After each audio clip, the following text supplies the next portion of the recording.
we had a good time. I went out with Andy Mace and collections these public departments did.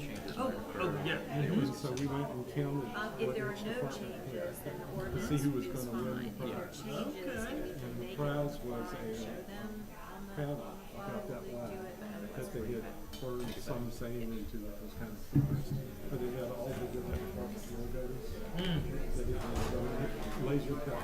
So they painted it in the right colors and all that. There he is. And Oh, he did make it. public works. Still standing up, Chad. Good. That's a good thing. Hey, how are you? Good, how are you?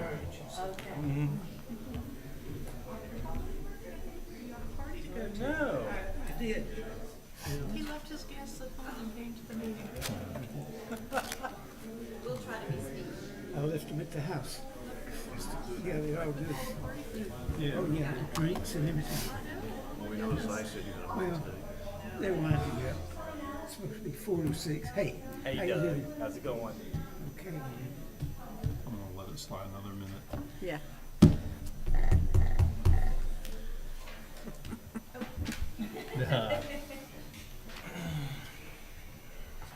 Nobody?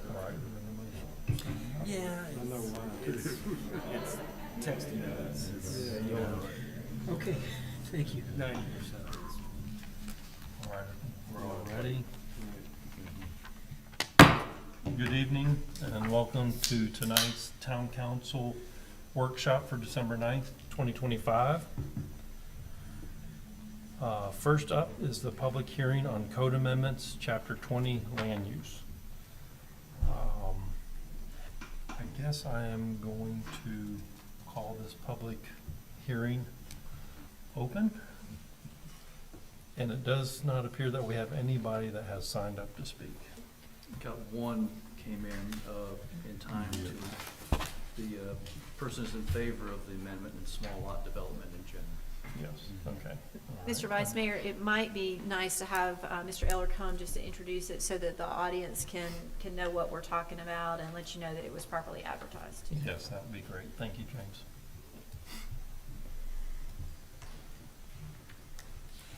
Being council for the previous few months, the planning board and staff have been crafting several text amendments that are before you this evening for consideration.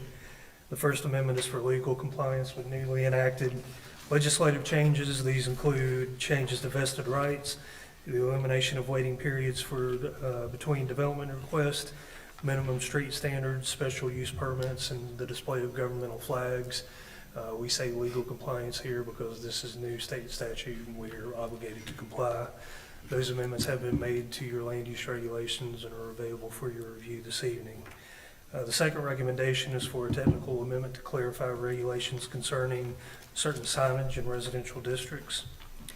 And the third and fourth recommendations involve the creation of 2 new residential districts, both of which provide for single-family residential development on smaller lots. That's the one comment that Mr. Frew was referring to just a moment ago. As brief as I can possibly be, the proposed R6 district would allow up to 6 units per acre with 75-foot minimum lot widths and setbacks of 30 in the front and 10 on the sides and rear. The R10 district will allow up to 10 units per acre with a minimum lot width of 50 feet and setbacks of 30 in the front, 10 on the rear, and 6 on the sides. Now, these new residential districts were taken up as a way to potentially avoid conditional district zoning for residential projects that are seeking smaller lot sizes. They could also provide more consistent treatment among lots with downtown area, given that many lots are able to build on smaller lots under current non-conforming lot provisions. If these districts are adopted, they're not automatically applied to any land in town tonight. These districts will only be applied in the way of a zoning map amendment that would both go before your planning board for recommendation and then onward to the governing board for ultimate approval. A few of the items that are included in your packet of information this evening are the public hearing of this notice that we're having this evening and the planning board recommendation on each of these 4 described items. I'm happy to answer any questions anyone may have at this time or during action and discussion, whatever is the pleasure of the board. I have a question. Could an R6 be granted right in the middle of an R1 neighborhood? The short answer to your question is yes, and that would go for any zoning district. It's a hypothetical situation, but let's imagine a scenario where the owner of 18 Highland Street petitions the town to rezone their property to I-1.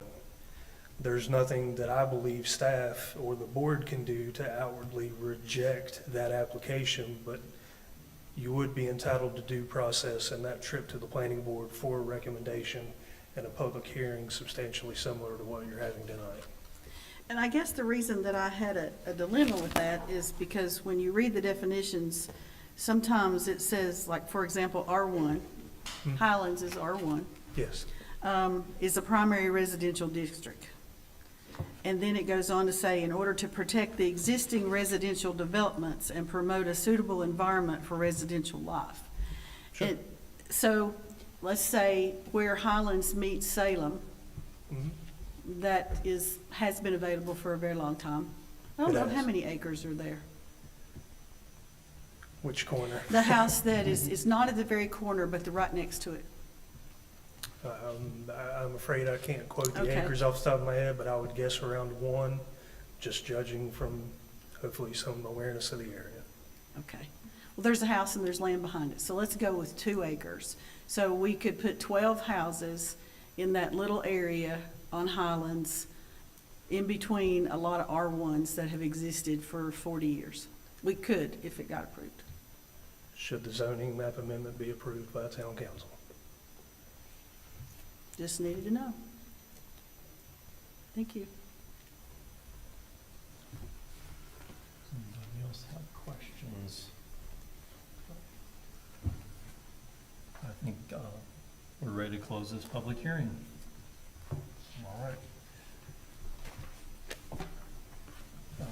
Mr. Eller, you are up again to talk about Code Amendments, Chapter 20, Legal Compliance and Residential Signage Act. For this action item, and I say it that way because I do believe staff is asking for action on these 2 items this evening. The first, again, is legal compliance with recently enacted state statute. To put it bluntly, we don't have a choice here. We have some obligation to be compliant with state law. The second is like a 3-word amendment, if I remember correctly, related to signage in residential districts. This almost never comes up, but when it does, it's been the staff's practice to bring forth these text amendments to the planning board for their recommendation. In short, there's one use that is permitted by right in residential districts that would also not require, if you were the business owner or the property owner, you would want signage, and that is a bed and breakfast. The way the ordinance currently reads, it doesn't allow for signage for allowable uses, but it does allow signage for pre-existing non-conforming uses. It was my belief that that probably was an oversight at some point in our many and several iterations of the sign ordinance, and thought it'd be a good idea to get that corrected in the event that it comes up. Staff has some language to rely upon in those situations.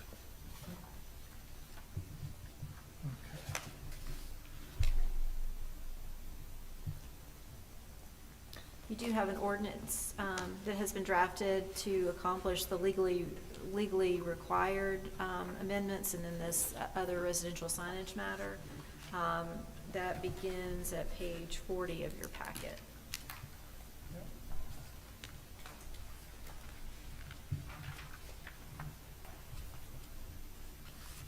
So the action required would just be to adopt this language change in Chapter 20. Yes, that's what's being requested. Does anybody want to, I'm assuming we're going to make a motion. Anybody like to make a motion? I'll make the motion. All those in favor? Aye. Aye. All right. Item number 4, Code Amendment, Chapter 20, New Residential Districts. Mr. Elder. So we put this on the agenda as discussion and possible direction. That being said, you do have the two recommendations from the planning board. One was unanimous for the R6 zoning district. The R10 zoning district was debated a little heavier, and that is reflected in the recommendation provided as well. I do not pretend to be qualified to get involved in the philosophical conversation about whether or not these densities are good or those densities are good. This is the second time in 5 or 6 years that staff has at least approached this from the angle of procedure, and that is going back even to the days of special use permits and what is now being used as conditional districts. There exists the scenario to sort of do some of these in advance, and not just potentially, but I believe it is likely to decrease the number of conditional district requests that we receive specifically for residential projects that cannot meet minimum lot areas or other dimensional standards.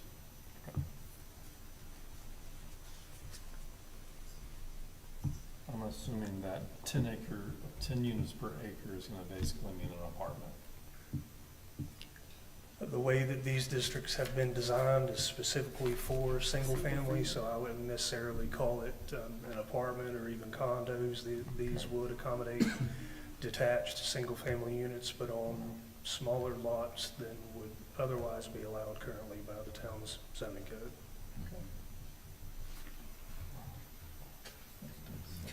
Could be like Lily Farms, but more.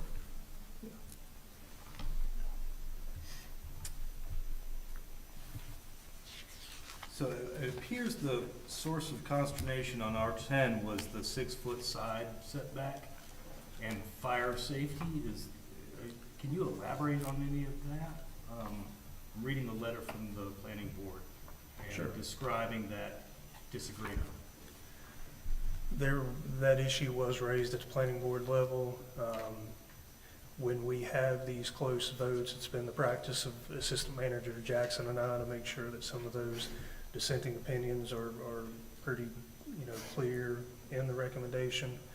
That specific concern, if I remember correctly, was whether or not 6 feet was too close to be suitable for our fire department.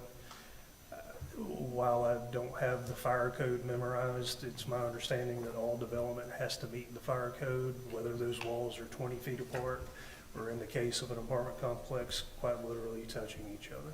So the code resolves that issue. Is that fair to say? It is my belief and understanding that the fire code is applicable irregardless of any setbacks that we may think are a good idea or a bad idea.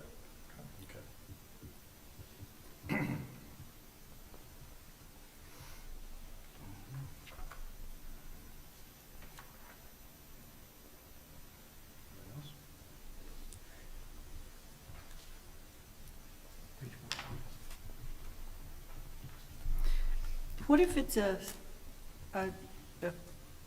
what if somebody comes in and asks for R10 on the main street and the land is butted up against Main Street? So if you built 10 per acre, would you have 10 driveways going straight into Main Street? I'm just hypothetically asking, or would it would be just whatever the developer decided? Let me change your question just a little bit, if I may, simply because the Main Street frontage would mean that your driveway connection permits would go to DOT rather than the town. If we take that same piece of property and give it frontage on Church Street, now that flows to the town rather than the state.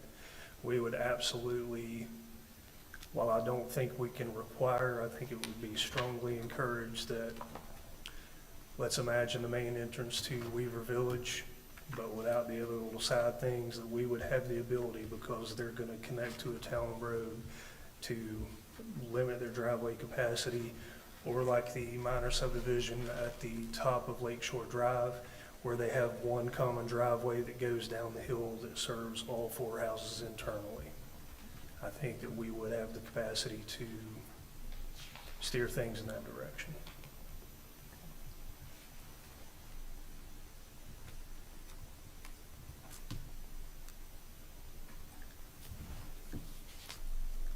and before the thought leaves me forever, my apologies.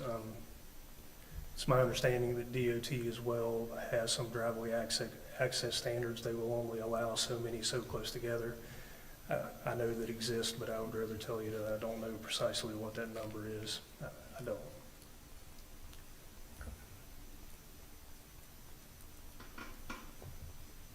I wonder if there's a way to graphically provide us with some examples of how something might be configured on a hypothetical lot, just so that we can visualize it.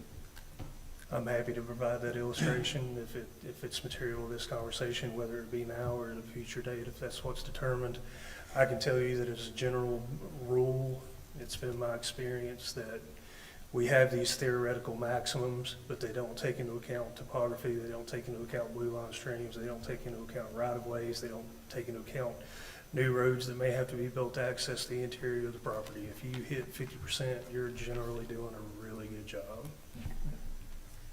It just seems really tight, but mathematically, I know it works. Yeah. Yeah, sometimes things work on math, but they don't look good when you see them. And that's one of the problems we had over on Wheeler Road, is how close and tight and little. I know with the DOT, one of the things that I've been told about North Main and South Main is that South Main is thickly settled, and that's one of the reasons. And there's a lot of driveways that come out into South Main, which is why the speed limit's 10 miles an hour less than it is on North Main, because less driveways come straight out. There's more, like Wildwood, you go up Wildwood and you have 30 homes versus 30 different driveways coming into Main Street. I'd like to add one more thing, if you'll allow it, and I believe it was a portion of the public comment that you received this evening, and it certainly was a popular topic of conversation at the planning board level, and that was the 30-foot front yard setback. The reason that is kind of holding, despite the fact that we're at least exploring the possibility of smaller lot sizes, is your standard parking space is 9 feet wide and 18 feet long. Without also considering the possibility of allowing on-street parking, it's probably not a good idea to reduce that front yard setback to a space that would be too small to house a vehicle. That's where we landed. Maybe that's right, maybe that's wrong, but that was the thinking behind it. Well, I was up Critter Trail the other day, and I was impressed with everybody had pulled into their driveway. Another reason for that is it's pretty common, especially in these smaller lot developments that have achieved some combination of a special use permit or a conditional district. They'll fill up their garage with stuff, and they'll park 2 cars in the driveway, and maybe the high school kid is out on the road. Pretty much the first thing that happens. Well, I think the 30-foot setback makes sense, especially with utility right-of-ways and road center lines and sidewalks, so, very good. Does anybody have any direction at this point for James?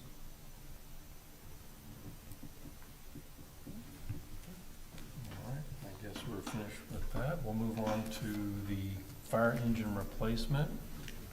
Chief Davis, tell us about that. There's a Before we- recommended motion. Yeah, before we do that, we just wondered, so what is the direction? Do you want to have this come back to you? Do you want to, I know Mr. Eller was asked to provide some diagrams on what this might look like. So I think the direction then is to put it back onto council's agenda in the future, understanding that it'll be a different configuration of council. Is that the direction? Continuation of this discussion would be great. Okay, any Yep. time frame that you want to? Wherever it fits in the next Okay. month or two. Thank you. Yes.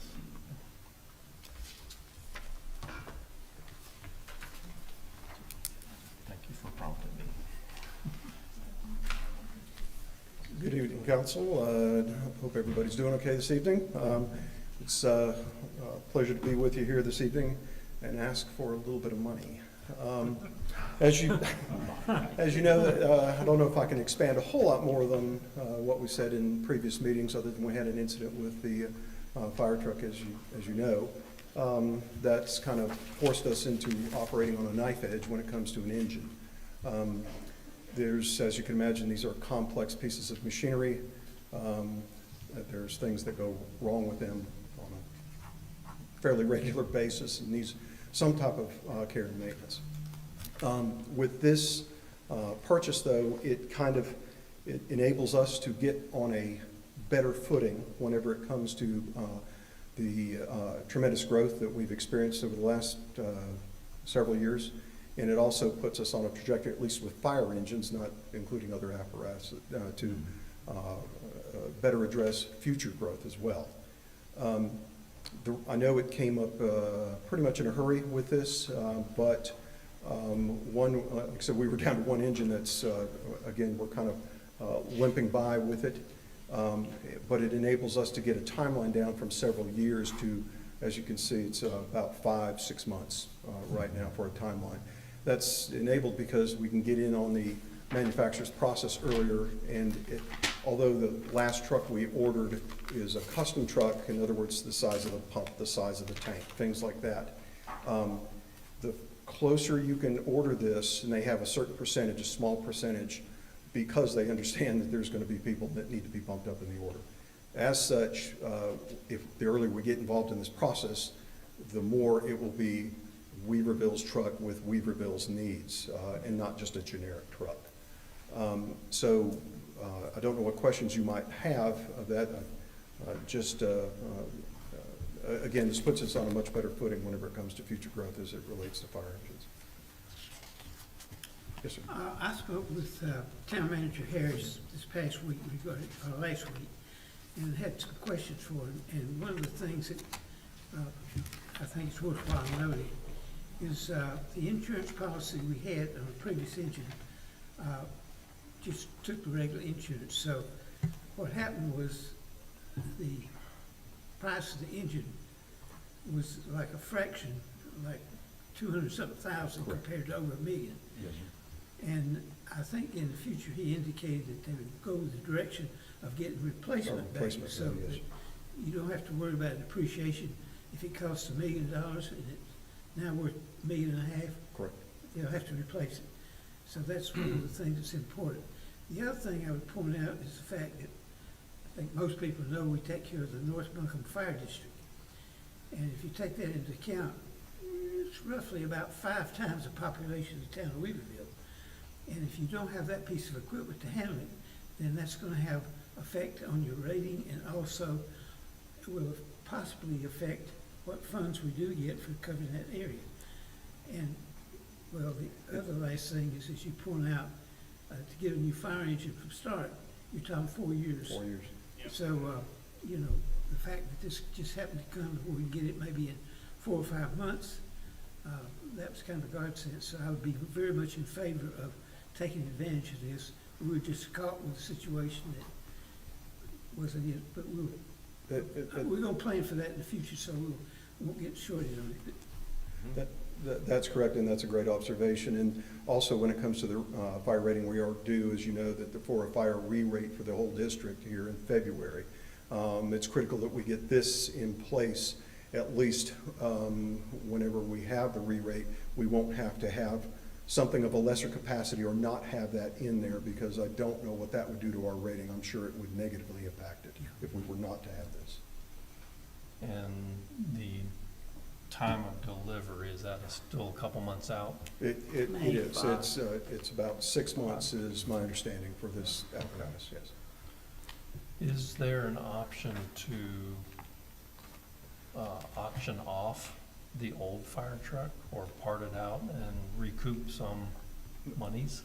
We have the $232,000 with the insurance coverage. There's no salvage title as far as I know. We stripped it of usable equipment, and as far as I know, that once I send an email to Tanya, then at that point, I don't know who would want it actually. Okay. Yeah, I actually asked Scotty that, Okay. and I said, can we get a salvage title or something? He said, we've stripped it bare, it's metal, and, you know, it's a doorstop now.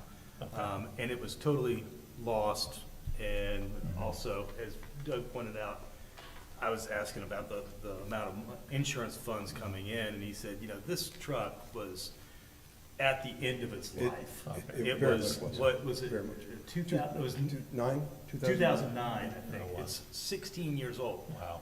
Good God. Yes. And that it was purchased for $330,000. So actually, this is not that bad. It's just unfortunate that prices have quadrupled Sure. in 15 years.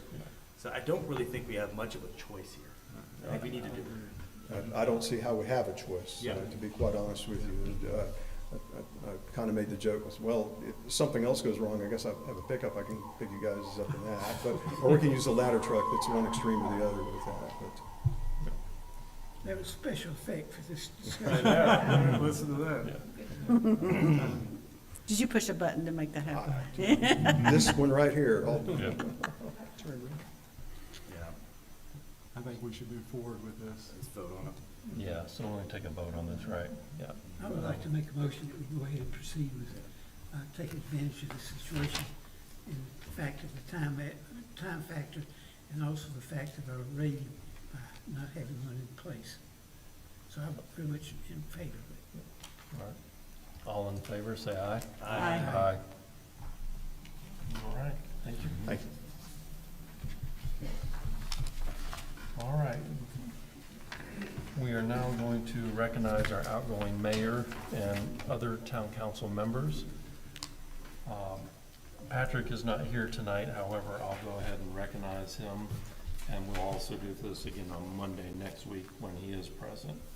So, certificate of recognition and service of the town of Weaverville presented to Patrick Fitzsimmons. Having served the town of Weaverville since 2015, Mayor Fitzsimmons has demonstrated exceptional leadership, guidance, and commitment to residents of Weaverville and its neighboring communities. Awarded the Charles H. Campbell Regional Leadership Award in 2025 by the Land of Sky Regional Council, and serving as past chairman of the Land of Sky Regional Council Board of Delegates.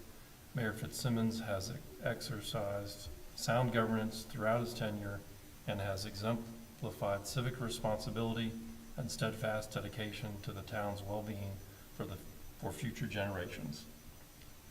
Thank you, Patrick. Thank you, Patrick.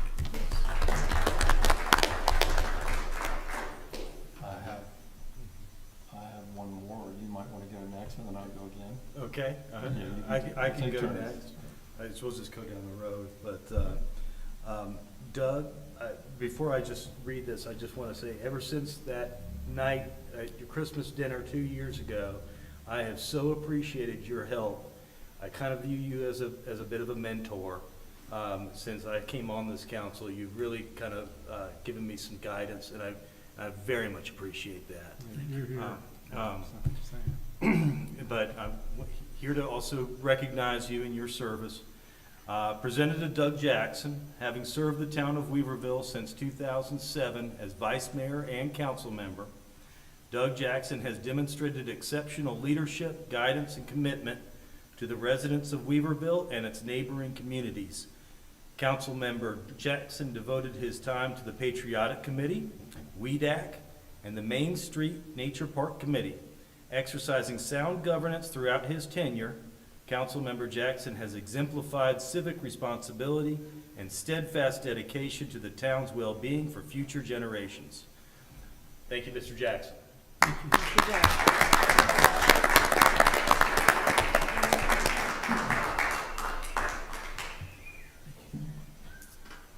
I'd like to go next if I may. This is certificate of recognition is presented to Michelle Wood. Having served the town of Weaverville since 2021, Councilmember Wood has demonstrated exceptional leadership, guidance, and commitment to the residents of Weaverville. As a strong advocate for residents' issues, Councilmember Wood volunteered and promoted the preservation of the Weaverville Hillside School and Community Center for its place in Black history in the Historic Register. Exercising sound governance throughout her tenure, Councilmember Wood has exemplified civic responsibility and steadfast dedication to the town's well-being for future generations.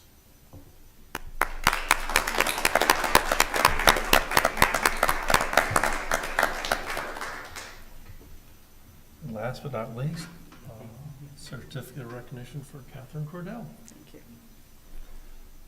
Councilmember Cordell began her tenure serving in the Weaverville Planning Board in 2012. Since being elected to Town Council, Councilmember Cordell has served as the town's French Broad River Metropolitan Planning Organization delegate. She has demonstrated exceptional leadership, guidance, and commitment to the residents of Weaverville and its neighboring communities.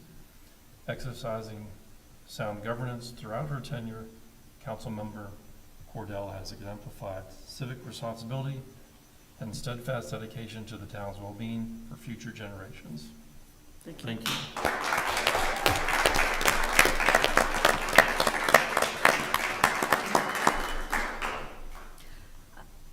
I know Scotty Harris would, if he were here, he would want to say some words, so I want to take that quick opportunity to do so as well. Again, Doug, you have been on this council since I began with the town and much longer, and I can only imagine how many patriotic events.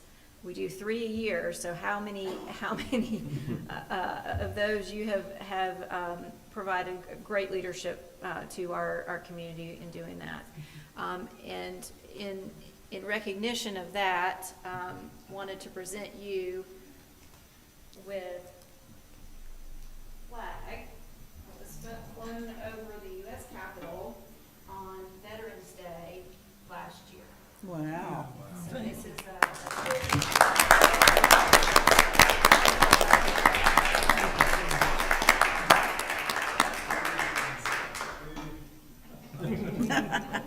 and before we get too far into speeches, if that's what's getting ready to happen, also wanted to offer to Councilmember Wood and Cordell our thanks too.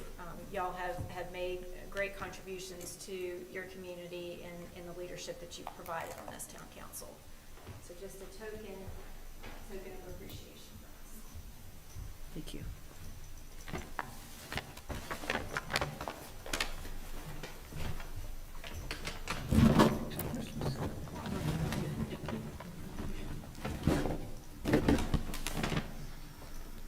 Well, looks like we're ready for a social gathering. Absolutely. All right. Do we need to adjourn it and then do that, or does it matter? Adjourn now. All right. Sure. This workshop is adjourned.